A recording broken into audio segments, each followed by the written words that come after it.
Landing radio check. Loud and clear. Once I'm airborne in the demo, you guys can reach me here.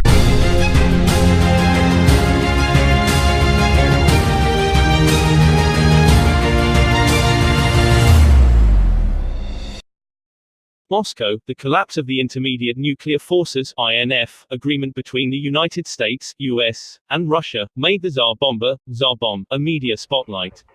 The weapon is considered to be the king of nuclear bombs in the world, whose power is 50 megatons or 3,000 times that of American nuclear bombs in Hiroshima, Japan, during World War II. The 1987 INF Agreement collapsed after the US withdrew from the agreement in stages for the next 6 months. Washington accuses Moscow of violating the Nuclear War Prevention Agreement. Russia, under the government of President Vladimir Putin, responded similarly to withdrawing from the INF Agreement. Moscow denied violating the agreement and accused Washington of being a violator. The National Interest, a US-based military magazine, in its March 11 online article reviews the horrific bomb the Russian regime has. Within a radius of up to 50 miles away, anyone affected by a flash of nuclear weapons will receive third-degree burns. In short, the Tsar Bomb warhead will completely destroy the entire metropolitan area as large as Los Angeles. Major Andrei Dernovtsev, a Soviet Air Force pilot and commander of the Tu-95 Bear bomber, had honors in the history of the Cold War.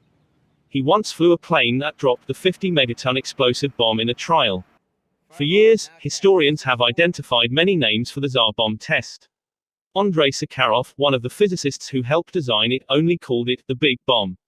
Soviet Prime Minister Nikita Khrushchev called it Kuzka's mother, a reference to an old Russian proverb which means you will teach so. One hard, unforgettable lessons. The Central Intelligence Agency or the CIA called it the Joe 111 test. But the more popular names are born of Russian pride and greatly admire all, namely the Tsar Bomba or King Bomb.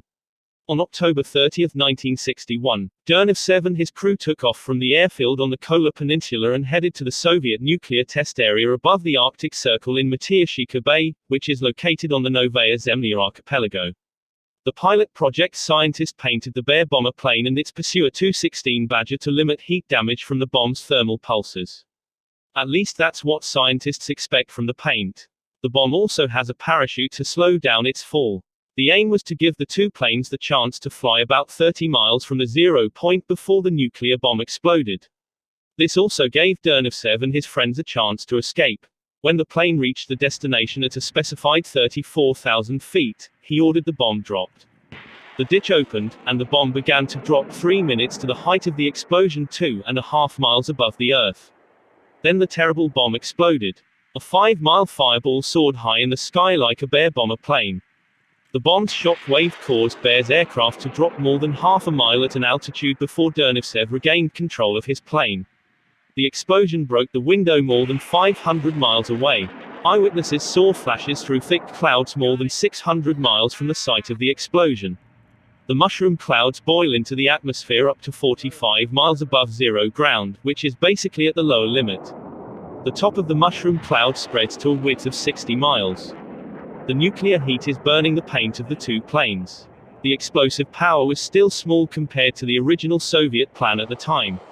The designers originally intended the Tsar Bomb to have a 100 megaton explosive power. They used a 3-stage lithium telluride dry fuel configuration, similar to the thermonuclear device that was first shown by the United States during Castle Bravo's shot. Concerns about his downfall prompted Russian scientists to use lead destroyers, which reduced their explosive power to half of their original capabilities. Interestingly enough, the Tsar Bomb is one of the cleanest nuclear weapons ever blown up, because the design of the bomb eliminated 97% of the possible fallout. Even the size is terrible. It is 26 feet long, about 7 feet in diameter, and weighs more than 60,000 pounds, so large that it cannot fit inside a bomb bay from a modified Bear bomber to drop it. The huge Tsar Bomb was doubtful whether it could be a practical weapon sent by Soviet bombers. Because of the distance from the Soviet Union to America, the transfer of aircraft fuel tanks to accommodate bombs, combined with the thin weight, meant that the Bear bomber aircraft would not have enough fuel for the mission even with refueling in the air. However, the CIA investigated whether the Soviets planned to place similar warheads on super-strong intercontinental ballistic missiles that would target American cities.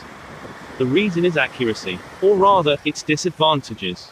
Because of the nuclear superiority of the NATO alliance, the US can place medium-range ballistic bombers and missile aircraft that are quite close to Soviet targets in Eastern Europe. In the late 1950s and early 1960s, the US placed medium-range ballistic missiles such as 4 in England and Turkey, and Honest John and Matador missiles in West Germany. Shorter flight distances for those missiles mean they have a better chance of sending their nuclear warheads effectively on target. Russian nuclear weapons must travel farther, so that there are more opportunities to lose their mark. But for a 100 megaton warhead it's pretty close. In 1963, Khrushchev said the Soviet Union had a 100 megaton bomb which it had deployed to East Germany. But the Prime Minister's claim is doubtful by historians. Whereas Sakharov, who because of his experience of building and testing the Tsar Bomb changed his life, encouraged himself to abandon weapons research.